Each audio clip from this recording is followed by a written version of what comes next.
Good morning, everybody, and welcome to the Asset Platform Conference. Oh, there's a whistle here. I don't need a whistle. Yes, the State of the Union.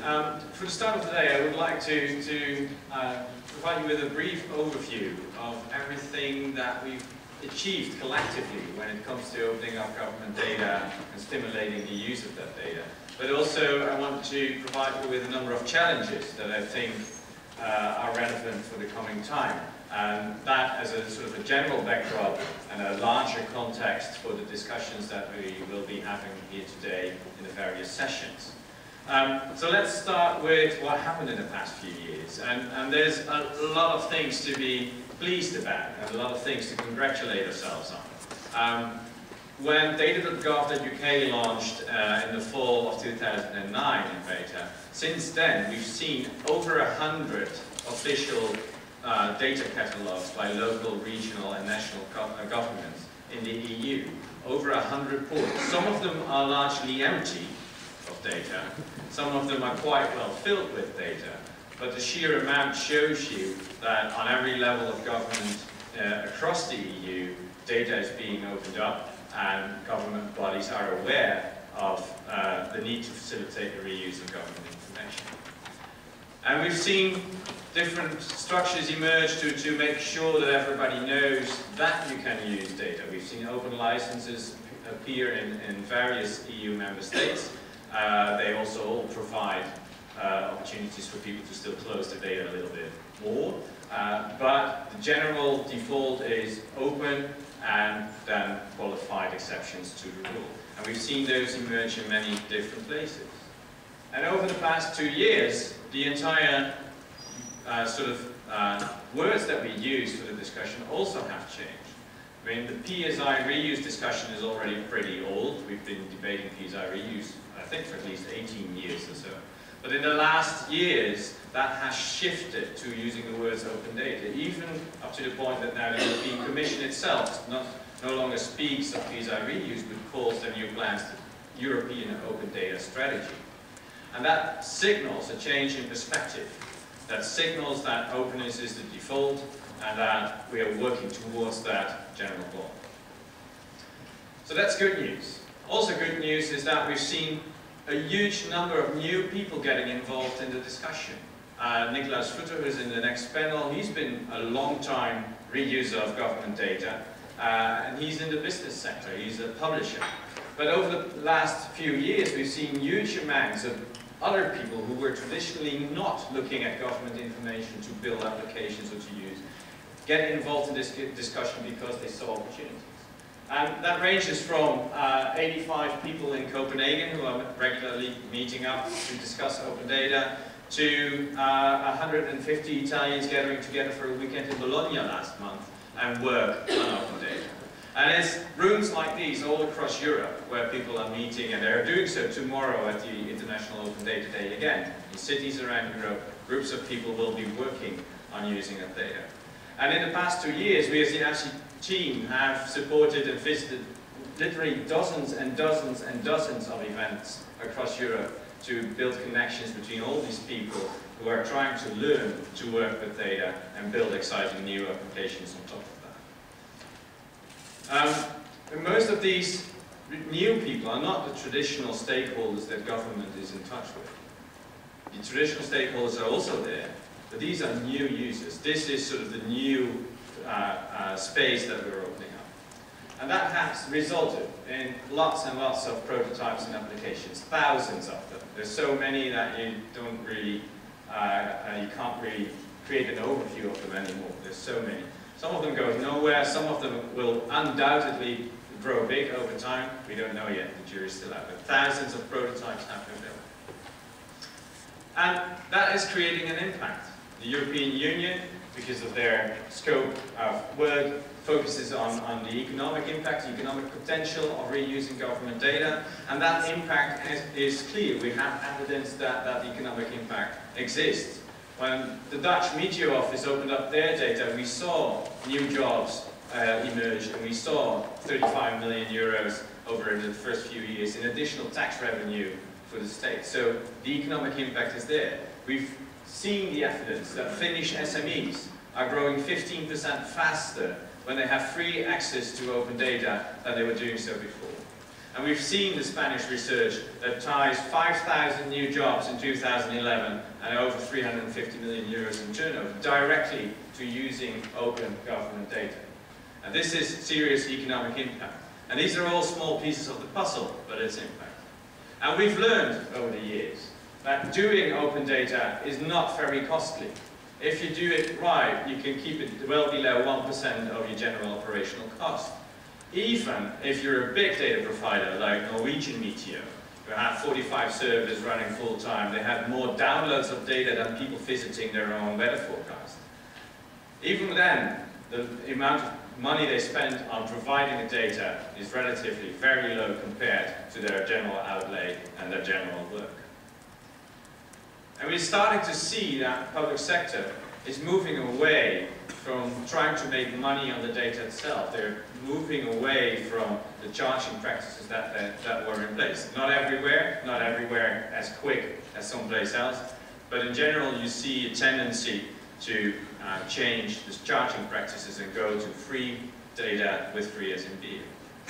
And we have already seen that that's a good thing because we've established that price elasticity is well above 1 in the case of open data. When you remove thresholds, when you remove pricing, the reuse of data grows not linearly, but more exponentially. So we've seen that there's a real genuine impact if you do away with the charging practices. And that's good news, because it means that when you remove barriers, you're opening up the low end of markets. The place where innovation happens. Innovation never happens in the established structures or in the established players because they already know how to do what they do in the existing conditions. When you change the conditions, you open up the lower end of activity, the things that weren't possible before. And that's what we see happening. At the low end of markets, we see the new activity. And that obviously takes data. And that data is being supplied. There's a lot of interesting data already out there. The United Kingdom this week opened up the rail fares data. I don't know whether you've ever taken a train in the UK, but they're quite expensive. So it's good news to actually be able and find out what the cheapest way of getting from A to B in the UK is. This is typically data that we've not seen published on a large scale. So these type of data sets being opened up is really good news. And we've seen the Danish government take a very bold leap last fall when they decided to open up all their core registers for free reuse to everybody. And this means address data, zip codes, buildings, the company register, all of those core registers that the governments keep, opened up for everybody to freely reuse. And this is a bold step, this is big. And this creates basically sort of a backbone of core data that you can sort of add on all the other types of data the government holds and that you could reuse on top of. So this is infrastructure, basically. And all that has been, in part, triggered by the PSI Directive, a EU regulation that sets sort of the general framework for reusing government information. And we're renewing that PSI Directive right now. The negotiations are going on. We on the outside are all eagerly waiting for the results and hope that they will not be watered down too much as a result of negotiations. But we have a sense that it's moving in the right direction. Also because the European Commission itself has started to give the right example by starting to open up their own data and make it available for reuse in the European Commission's data portal. And they have the explicit plan to turn that into a pan-European data portal, where you have one point of entry to ask what data is available across Europe, across all these over 100 government portals that already exist on the topic that you are interested in. So, at the start of today, congratulations, we've already done all that. That's a lot, but you probably already feel what's coming. There's also a large part to that. We've achieved a lot, but if you look at what the different member states are doing and how active communities are across Europe, and you look at the PSI scoreboard, this is sort of, we've tried to establish how far along the line towards full open data every country is and how active local communities are. You see that there is a big spread between where countries are, and even the ones who are running up front at the moment are mediocre at best. They score about half of the points that we think we could award if everything would be fully open. So we had one Irish activist calling this the tallest midget competition in Europe. So there's still a lot of things to do, and there's also large differences across Europe between different member states and between different sectors and between different communities. So we're not even halfway there. That means that there's a large gap still between reality and the open data dream, so sort of the huge potential that also the European Commission put in a report, 140 billion or 2% GDP of the EU overall. That huge potential, we're nowhere near reaching that now. There's a large gap between that and reality. And in some places we also see regressive steps in the wrong direction, steps that we weren't hoping for. Spanish Meteo started charging for their data after having been providing it for years freely to everybody. A year after they were boasting up to 200,000 FTP downloads a month, I think, or daily even, they re-implemented charging because they felt it was needed and they felt that there was demand for that. So these are regressive steps, and we're seeing that in more places. And there's a lot of exciting data, regardless of the UK train fares database, and regardless of the core databases of the Danish government. But there's a lot of key registers that are not available to us as the public. This is the Open Knowledge Foundation's data census, what they've tried to establish here. 10 data sets that read users think are valuable, 10 data sets, and then score for each country how openly available it is. And we're not doing well when you look at this list. So a lot of the key data is missing. And if you look at other initiatives, such the Open Government Partnership, you see that uptake in the EU is rather slow if you compare that to South America or other places in the world. It seems as if, for me as an activist and as an open data enthusiast, as if governments in Europe are not really embracing sort of the consequences of opening things up, that it changes the way that we work, that it changes the way that government works, but just doing the open data thing and not embracing the consequences of that, which are an open government where we have renegotiated the relationship between me as a citizen and my government. And from the existing regulations, we've seen no real norms flow. It creates a basic framework, but there's no normative statement of what we try to achieve. So the PSI Directive is in place, but it's not a norm for us to stick to or to strive for. And we run the danger that the political will that we see in many places right now has a shorter lifespan than the lifespan that we need to make sure that everybody sees and feels the impact that opening up data will create. And that's an issue, because if we can't keep it on the political agenda, if we can't sort of build the sustainability into that debate, we're in trouble. So summing that up, if you look at it, I mean, we've been very enthusiastic over the years, we've done a lot of things, and we're obviously traveling along the typical hype curve. And I think we're sort of slowly getting past the hype. There's a lot of boos out there as well, and not just cheering anymore. And that means we're going down the slope and we'll fall into the valley of disillusionment. And it's up to us here in the room, who have been active in this field for a long time or for a short time, it's up to us to find a way to bridge that gap, to bring it to the right, where we actually realize the potential that open data holds. If we don't build that bridge, others will not follow.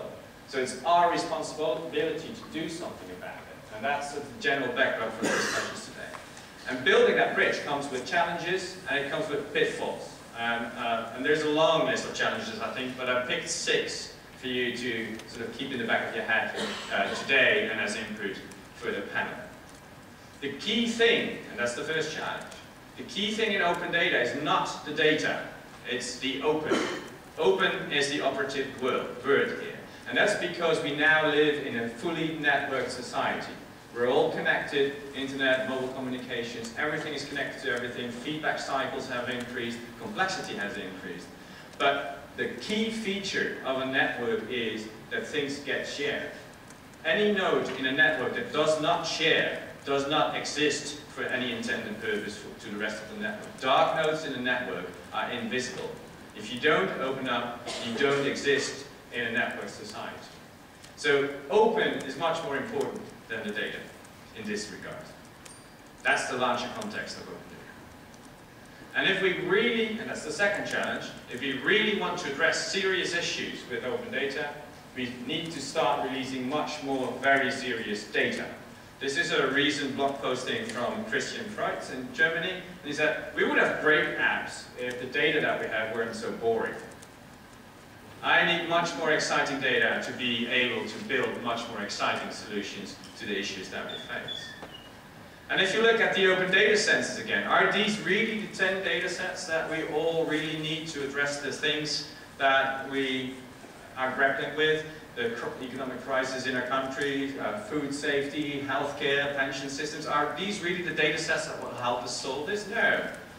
We're not even talking about those type of data sets yet. This is sort of the infrastructure. Addresses, buildings, maps, all that type of thing. If we want to address serious issues like healthcare, like battling poverty, like doing something about the economic situation in Spain, Italy, and elsewhere, we need serious data. And in that regard, the original challenge of Hans Rosling from a couple of years ago still holds true. If we want to really address the complex issues that we're facing, we need to acknowledge the complexity of the underlying data, and we need to find ways to push that data into many more hands, every citizen's hands, so that they can start dealing with that complexity themselves. That's the challenge. Serious issues need serious data. And when we start working with that data, we need to learn how to recognize impact when we see it. I hear a lot of questions that have no real value to ask. One of them is, who's the next Google? It doesn't matter who the next Google will be, because we will only know in 10 or 15 years when they are the next Google. There might now be 4 guys or 4 girls with a laptop in Lithuania or somewhere in Bulgaria, and they might not be any different than all of the other thousands of pilot projects and prototypes that we're seeing. We don't know. We will only know this in hindsight. So this is not a way to recognize success. Asking about the killer app of open data is also not a way of finding out where the impact is. Again, we will only know with hindsight. And data is not the key feature anyway. I, as a citizen, I don't want a killer app for open data. I might want a killer app for providing me healthcare or providing me a pension or whatever, but not a killer app for open data. Data is just part of the ingredients to build a killer app for specific issues. When it comes to impact, it seems that we only want to look at the big craters that we make. And if you focus on that, the danger is that you miss all the little craters that are also there, and are also in this picture. But our eyes go to the big impacts. But the reality is, we need to be more sensitive to the smaller bits and pieces of that impact. Spanish jobs that we just saw mentioned need to be recognized also as impact by German administrators, just as growing Finnish SMEs should have weight in the eyes of the Dutch authorities when they look at releasing data or not. So we don't need this one big impact crater. We're not looking for the 140 billion euro impact. We're looking for all the little impacts that make up that sum. So we need to look at the different pieces and the myriad of elements of which the puzzle is built. The fourth challenge is to get to a stable situation in the public sector where openness and privacy, they're Siamese twins in my eyes, they're heavily connected, are embedded in everything we do. Right now, we do it at the end of a process. We have an information process, the data, the information is there, somebody comes asking for it, and all of a sudden we need to address privacy issues and we need to think about whether we could open it up. If you look at the information processes, most do not take privacy and openness into account right from the start, not in the way we design our databases, not in the way we design the processes. But we need to help the public sector to get there. That's a transition. And connected to that is making sure that our public sector bodies acknowledge that open data is a policy instrument. It's not there just because others could do something economically valuable with it. It's not just there so that we as citizens have more transparency. It's also of value to the public sector itself. And we need to help them see how they could use it as an instrument where policy issues and policy tasks are connected to the stakeholders that are involved and connected to the data sets that go with it, so that you can stimulate stakeholders to build solutions on top of the data that impact the policy areas where these data holders are active. And this is, you know, if you look at this, this is a transition more than talking about tech and talking about legal issues. And we've seen signs that public sector bodies are doing this. If you look at the most recent National Open Data Plan, this one is in the Netherlands, that they have three, this is in Dutch, so I'll help you translate. They have three key issues, and the first one is to address societal issues with open data. That's the first priority in the National Open Data Plan.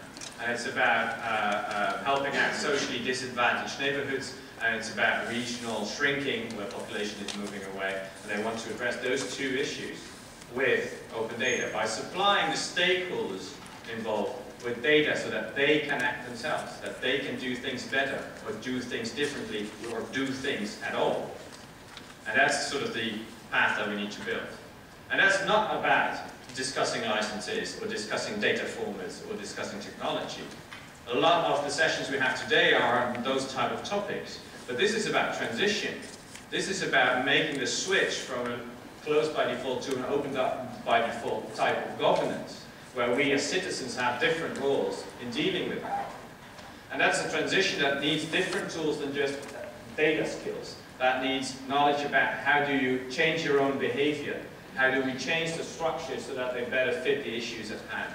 That's a different aspect. So we need to help our governments to make that transition, even if we are discussing licenses in the sessions here today.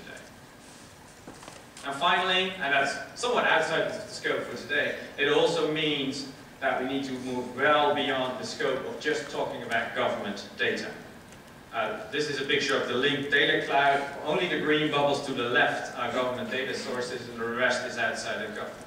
And that holds true for many areas of our lives where corporations and organizations have data that would be very relevant for us to make decisions in our own environment. When it comes to healthcare, when it comes to food safety, when it comes to energy and water supply and other utilities, when it comes to transport, a lot of the really interesting data that we could use to solve our issues is not inside the public sector. It's in the private sector. And it might be data that we have in our own households. We've got more sensors here in our trouser pocket than many government measurement networks have. So there's data in heaps outside of the public sector, and we need to bring that into the equation to start addressing some of the things that we would like to address. And that will push data into the hands of all of us so that we can deal with the complexity of our network world. So yes, summarizing. We've come a long way. There's a lot to celebrate, and it's good to see you all here, and it's good to sort of enjoy each other's company and talk about the things that we've already done. But there's a lot of issues still ahead of us as well to make sure that the promise of opening up government data is actually delivered, that we get through the valley of disillusionment after the hype to a level of maturity where we can realize the potential. So we need to go further to the right on this graph, and that's the background for today when we're discussing the details of how to do that to keep the big picture in mind. Thank you very much for your time.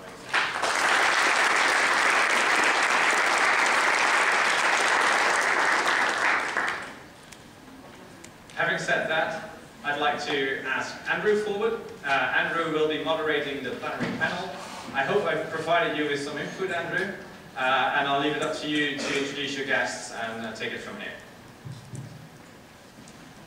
Okay, Tom, thanks very much for that, and a really excellent and challenging talk, which I've tried to both listen to and tweet out the important parts of as we go.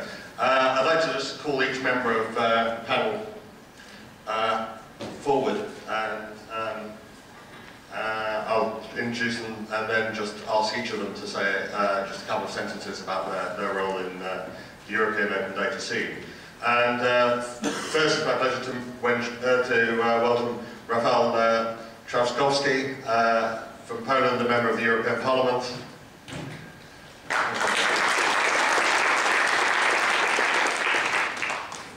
And Rafał, would you just like to say a few words about your role in open data?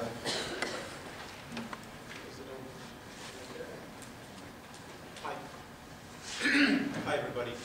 I'm a member of the European Parliament, mostly responsible for constitutional issues, but also I serve on the Internal Market Committee, and I prepared an opinion of Markets Committee on the reuse, so we can talk about that. And I'm also responsible in data protection, because as you know, we're preparing regulation and overhaul of the whole systems. I mean, those are the two things that are quite important in the remit of the discussion that we are going to have today. Okay, thank you. And next I'd like to welcome Nikolaus Futter, the chairman of the PSI Alliance.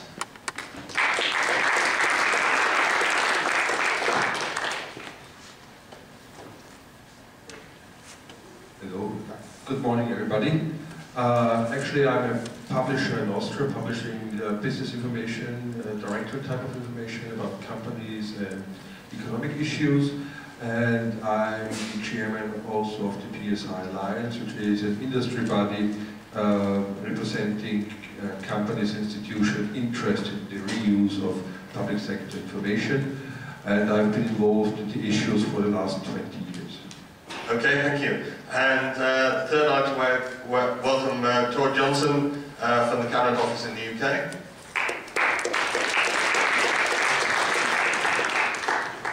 Hi everyone, I'm Johnsen from the Transparency team in the Cabinet Office in the UK. The Transparency team has been the driving force behind many of the open data and transparency initiatives that we've seen coming from the UK. We have the administration of data.gov.uk, and most significantly last year we also wrote the Open Data White Paper, Unleashing the Potential. Okay, thank you. And finally, Daniele Rizzi from the European Commission.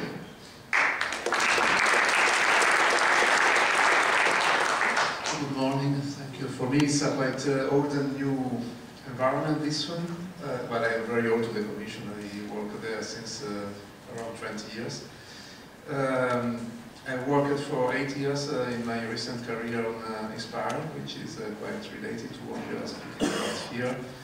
And I'm now in DG Connect, the ex-DG Information Society Director General, working on open data portals and with my colleagues on the public sector information and renewal directive.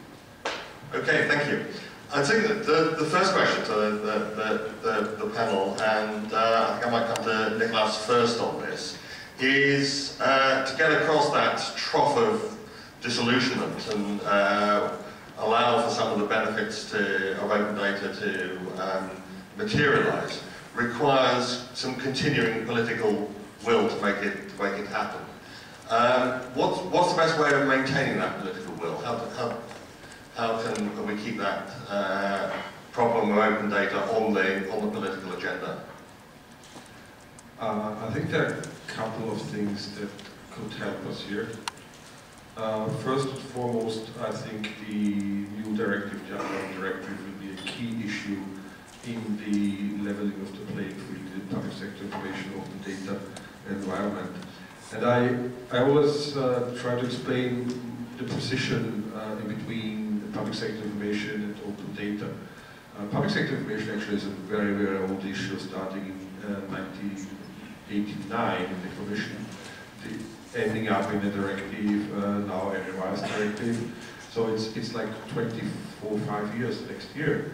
We're discussing public sector information. And it has become a very legal, very, very formal issue, a top-down issue. And for the last 5 years, we have seen open data becoming an issue, which is like a grassroots, a society issue evolving out of society. At the end, we all will end up at the same spot, because the legal framework for open data will be the PSI Directive. There is no other legal framework we could use for that. So for me, the PSI Directive is the key issue for the next years, for the upcoming years. And on the other hand, to maintain the political drive in the member states, I think it's best practice, and open-minded politicians, which we can only force to be in place through elections. So luckily in Austria we'll have elections this fall, and I hope things will change there. Okay, Rafał, what will keep this on the minds of your colleagues in the European Parliament? Well, I would say two things. You know, I'm a politician, so I'd say attention and money. First of all, I mean, you know, we are living in a completely new world in which really we are in a dialogue with our electors through also social media. And when we see there is interest in certain issues and where certain questions are directed to us, when there is a debate on the issues, I mean, by God, you know, we are elected by you. So, I mean, therefore, obviously, I mean, it's high or higher on the list of our interests. Although we have to be quite careful because, you know, we are attacked from all sides and we have to always find a certain equilibrium. For example, you know, I was involved in reuse and I still am. On the other hand, I'm involved in data protection. And what we are sometimes doing with reuse, opening up data and creating certain possibilities, some of our colleagues, when it comes to their approach towards data protection and you know, going absolutely in one direction, are going to kill some of this potential. For example, when it comes to ban on profiling. I mean, you know, you're opening certain possibilities here, and then with another hand, you're trying to kill them off. So, I mean, most importantly is that we have an informed debate that is not just about slogans that someone is for open internet and someone is for controls, but we really talk about issues because they're double-edged swords. And secondly, it's a question of money and potential. I mean, you know, according to Commission's data, I mean, we can free up as much as 140 billion euros a year. I mean, that's the direct and indirect potential of opening data. I mean, do you remember the whole debate about the EU budget? How hard it was, how difficult and controversial it was. I mean, EU budget annually is 140 billion euros, more or less. So, I mean, this is the kind of money we're talking about. I mean, there's huge potential there, and that's, you know, those two things make politicians tick. Attention, debate, both ways. Second, money and potential in times of crisis. Can I just sort of test with you know, which of the several objectives and policy drivers of open data will most excite the Parliament? Is it the economic value? Is it the transparency of government? Or is it the engaging citizens in public services? Which one of those really rings the bell? It depends what politicians you're talking about. Because, I mean, you know, for all of us who use social media, I mean, the question of actually having exchange of views with the people is really important. And, you know, the whole model changes. It's not a politician talking to his electorate what he will do, but it's a politician listening to his electorate in order to, well, put those expectations into practice. But are there many politicians who think like that? I'm not so sure. When it comes to the potential, definitely, economic potential, because what we are doing now in the European Union, and again, I'm responsible for the whole constitutional background of it. We are trying to find ways in order to immunize us against the crisis and create new potentials for growth, such as e-commerce, for example. That's what we were working on in the Internal Market Committee. And that's the equilibrium we got to get. So, I mean, you know, all of those issues are important, but it depends for who. And finally, and I should probably have started with it, I mean, it's a question of transparency and open data as such. I mean, this is one of those slogans that the European Union has had for the past 20 years, but now finally we're putting it into practice through the initiatives that we're discussing now and through the open portals, through freeing up data in different sectors that the European Commission has high on its priority list. Okay, thank you. Tord, in the UK, there just seemed to be announcement after announcement by politicians on open data. So nearly 4 years in, ministers are still coming forward and ringing the bell on open data. What's helping keeping that sort of fresh and the political attention on it? I think the UK story has been quite interesting so far. I'm just going to start with a quick anecdote by the Minister for the Cabinet Office, who is leading on the transparency agenda, Francis Maud. He said that transparency is always very attractive to a new administration in the first 12 months because you can expose the faults of the outgoing administration, but then after that first year, attention turns on your own achievements. And I think what has happened is that we've used that kind of mentality as a driver for continuing to be challenged, allow ourselves to be challenged by the exposure of spending data, by setting the bar really high for making sure that the promise of releasing data was kept, the momentum was kept. And I think one of the key challenges we're facing now is to avoid complacency, because as Andrew said, there is a lot of data coming out. Only just this example in transport fare data that was released earlier this month. I think we're looking to find levers to maintain the motivation for politicians and ministers to really sign up to and get behind the agenda. And one of those things is to build the evidence case for open data, to make sure that every element, every new innovation that is brought forward through the use of open data that would make us song and dance about it, as we say in the UK, and that we're allowing ourselves to continue to be challenged by these new levers coming from organisations like the Open Government Partnership, which the UK are co-chairing at the moment, and also there is a clear initiative to bring transparency in through the G8 corporation, which the UK is chairing in 2013 as well. So we're using those type of groups to really challenge ourselves and keep the momentum going. Okay. Daniele, the European Commission is working hard on the helping getting through the revisions of the directive, and I know that things are going on today on that. I just wondered what the plans were to keep open data and reuse of public sector information on the European agenda. Yeah, thank you. Well, as it was already said, I think in the communication of the Commission released late 2011, in fact, PSI and open data belong to the same overall package on open data. And of course we see the revision of the PSI as one of the pillars of this policy, because it is basically the only legal instrument that we have. We may think also to some other more sectoral initiatives which are also legally binding, as ISPAR and the others.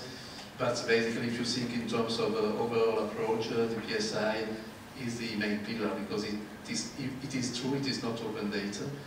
But if you look at the evolution and what should be in the revision, there is quite I think, an important step forward in terms of limiting as much as possible the cost about the cost recovery, which is, by the way, one of the two main points of discussion and still of non-agreement between the Commission and maybe the Council, I would say. So it is true, it is not open data yet, the PSI, but the PSI is a sort of foundation for, in a way, releasing more open data. So, from the point of view of the institutions, well, it was mentioned, and I thank for the introduction.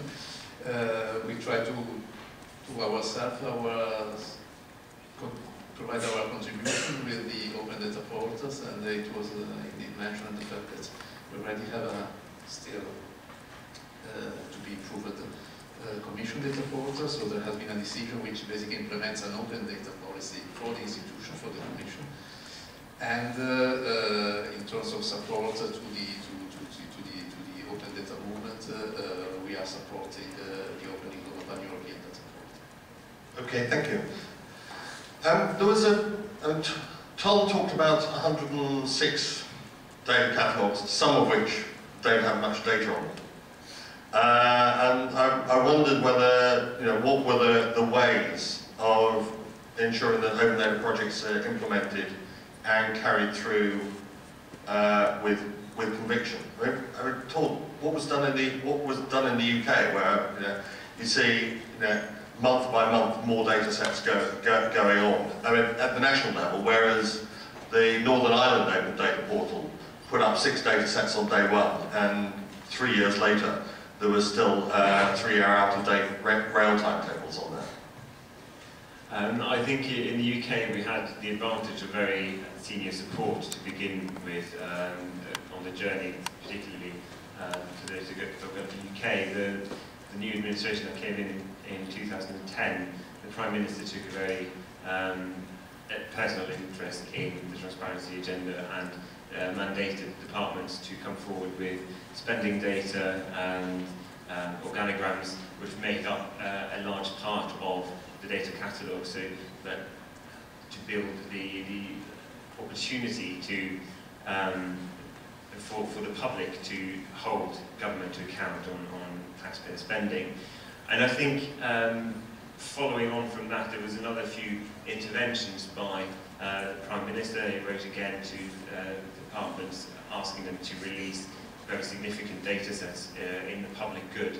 But last time in the summer of 2011, and since then I think the mode caught on, and there was an understanding that this could actually have some significantly transformative effect on how government was run, how policies were made, and how the relationship between citizens and decision makers could be improved. And I think it's kind of mushroomed from there. We've seen a take-up of usage from data resources on data.gov UK that has been very positive. There's still a few challenges there in terms of making sure that people are finding the right data and that they are comfortable with relying on data.gov UK as a resource for data supply. But I think in many ways it has been a very organic development where we've seen not only those public bodies that are mandated to publish on data.gov UK, those who aren't as well are asking to publish, and we've also now got civil society asking to publish their data on data.gov UK. So it's a very positive story about word of mouth without too much political intervention, but we had that, and that I think is crucial to recognise that there was political intervention in the first instance that really helped bring it along. Nikolaus, I know that you've been pressing for many years to get certain data sets released in Austria. Now, what do data users need to do to get politicians to carry through on their open data promises? Information reusers are in a difficult situation.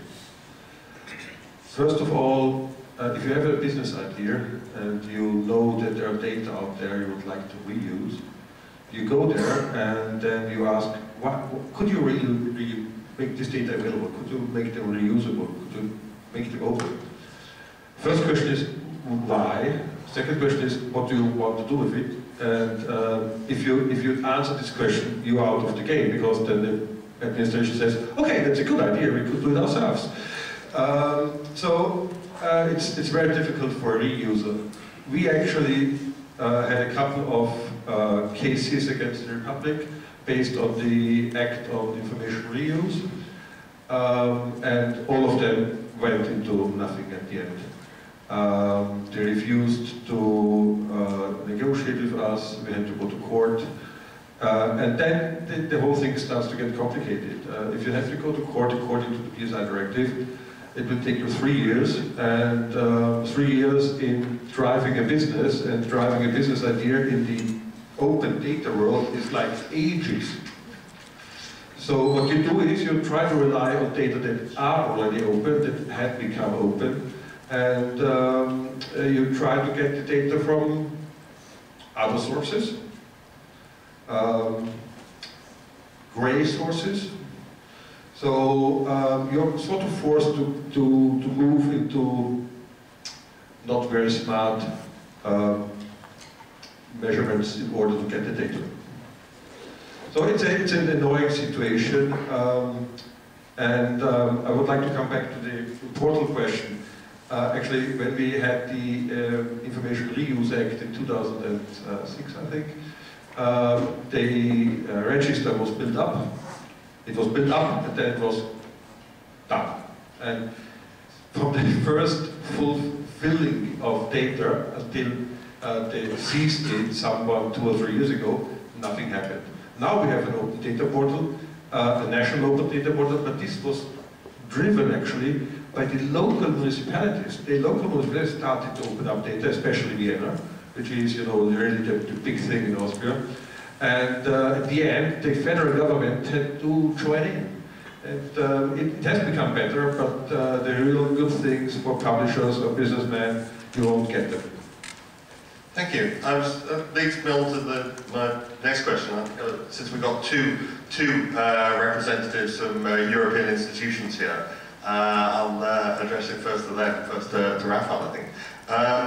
So far, the European Open Data agenda has been about the revision of the PSI Directive and some consistency in policies across member states. But as the taller of the midgets step forward and do more, we're already seeing data available in some countries and not in others. So in the workshop yesterday, address registers from Denmark and the Netherlands are available, and that benefits industries, shipping companies and all that sort of thing, whereas that data is not available free in the UK. Should there be a minimum collection of data sets which are available in every country of the Union on consistent terms to assist, you know, the single market, to assist cohesion within the Eurozone, and to support the four freedoms? You know, company registers, where there are different practices, have to be topical, meat inspections, are the results of those. So, you know, should the Union actually be more directive in saying certain data should be released on consistent terms by every member state of the Union, and how should we set defining what those sets should be? Well, I mean, first let's deal with rules, okay? Because the problem is that, I mean, if we wanted to get, you know, the sort of the minimum data agreed with 27 member states, I mean, we would be for quite a game, lots of fun. But I mean, the most important thing is that we get the rules right. And this is not obvious. I mean, the biggest problem is obviously that we can have the rules and then there's a question of implementation. For example, in Poland, when it comes to our bill on reuse, you know, we are one of the most forward nations, and some of our examples were used by the Commission while they were preparing their proposals. The question is obviously about the implementation. But even when we work on reuse, I mean, some of the principles that we are discussing are being questioned. I mean, one of the most important principles, for example, marginal costs. By the way, the first delegation that I had in my room was from Vienna, the city of Vienna, explaining that it costs too much and that actually they have to make huge investments and so on and so forth, and that marginal cost idea is not the best of all. Then, for example, when it comes to machine-readable format, again, a lot of people coming in talking about net neutrality and so on and so forth. Then, other issues which are really important, even in the remit of the reuse directive, sometimes are being questioned. I mean, the whole problem of actually licensing. I mean, in Poland, I mean, we have that problem in our law actually resolved, but not in the European Union. And now the question is obviously that, you know, being a politician, you have to try to balance these different expectations and those different interests. Because it's one thing to say, you know, I'm for open data, and let's create potential for business. And you do whatever you can in the reuse directive. But then you get hit by data protection with completely different expectations. And as I said, you know, the union giving something here and taking it away with another hand.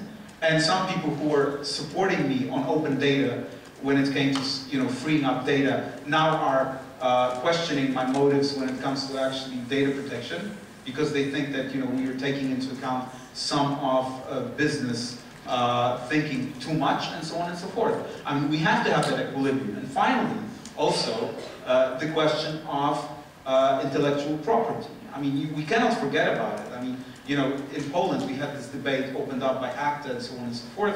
You know, we again are trying to push forward certain reforms when it comes to intellectual property rights, but we also have to discuss that. And to find an equilibrium between those three different sets of expectations is really difficult. So my answer to you is, first, let's get the rules right, because this is absolutely the most important thing that we have to agree. And if, for example, we agree on marginal costs, that's good enough for me for now. And then we can think about, you know, whether we can really have some sort of set of government data agreed that should be opened up. But I'm just saying, and that's the last sentence, that the Commission is actually moving forwards and showing the direction, freeing up very sensitive data on, for example, questions of marine environment, on transport, and so on and so forth. And when we do that, maybe that good example that we're doing in the European Union will be followed by some of the member states, for whom, you know, when you discuss them with different governments, different things are sensitive for different governments. Thank you very much. Daniele. Yeah, well, I think we are going back in a way to the fundamental question, which is where the resources come from. And I have seen in this recent month a lot of initiatives, not legal, but basically trying to think in terms of let's choose a certain number of core data sets which should be harmonized and made available under open principles. There is something included in the G8 document which is prepared by the UK. There is a long-lasting debate in the specific geographic information environment, for example, what is core data, what the national authorities should release, and so on. I think it is true that apart from the privacy issue, which is also an important problem, the problem of resources is fundamental, because I think nobody is against the assessment that maybe it's not 40 billion, it's anything, but I think that everybody agrees on the fact that there is a potential for releasing open data. The point is who pays and who, so at the level of the global environment, there is a game. But unless there is at the governmental level an active attempt to redistribute the costs which are in a way creating the burden for some administration, and the benefits which will profit the society at large, the commercial and non-commercial activities, we will be stuck in this contradiction. And if we let I think the situation evolve naturally, I think we will not get it. There should be at a certain point a certain active intervention trying to take into account the fact that if some administrations are losing resources because they release data, these resources should come from somewhere else. Okay, thank you. And we've just got about 2 minutes left, so a quick fire round to each of you, starting with Nikolaus. Before next year's conference, in a year's time, what would you like to see happen on open data in Europe, and what will you personally be doing to help that happen? Nikolaus. Well, 1 year from now we should have the directive, first of all. We should be finalized in June, if I understood it correctly. It's currently in trialogue and to vote in Parliament. So this will help us a lot, because it will change the playing field. The general principle up to now was, if a public sector body allows reuse, then it has to be applied, the directive. The new general principle will be, if a public sector body makes data available, they have to be allowed to be reused, which is a big, big difference, which will give us a completely different power in order to make data available and reusable. Only problem is it's 24 months in transition period because of the inclusion of the cultural institutions. What I could do in the next months is go on working on that. As the PSI Alliance, we have a couple of strong and big companies that are members of our association, and we all try to do in our member states the best in best practice in order to show what we are doing. Okay, thank you. Rafał? Well, first of all, yes, we have to finish working on the directive, which is going to change everything. Then we also have to finish work on the regulation when it comes to data protection and find the right equilibrium. I mean, our data and our control over data is paramount, but we have to do it in such a way as not to kill off all the possibilities for business models stemming from that. And finally, implementation. And I'm happy to announce that, for example, my city of Warsaw is finally getting open data implemented, and quite a few chunks of data will be made available. And someone once said to me that you need to multiply the policy score and the implementation score. So policy 10 and implementation doesn't get you policy 10 and implementation 0 doesn't get you to a total of 10.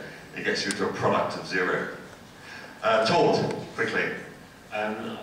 In terms of the PSI Directive, I think one of the key things we're looking for is to have it defined flexibly enough so that it allows for a transposition into the member states that really gives incentives for releasing more data free as point of use for reusers. That there are clear mechanisms within the directive that it kind of goes against the trend of seeking to charge for data.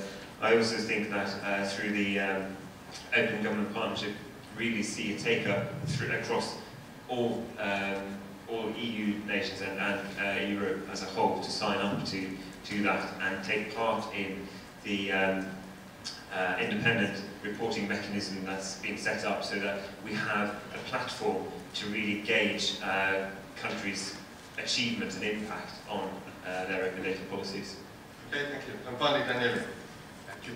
Well, of course, the first step for us would be the adoption of the PSI as first reading. And I was happy to listen to, well, not happy to listen to the problem, but in a way, the problem that Nikolaus has raised on not being able to solve quickly a certain dispute with the public and local administration shows the importance of one of the new features of the Directive, which is the independent body. We should try to settle in a quicker way potential disputes.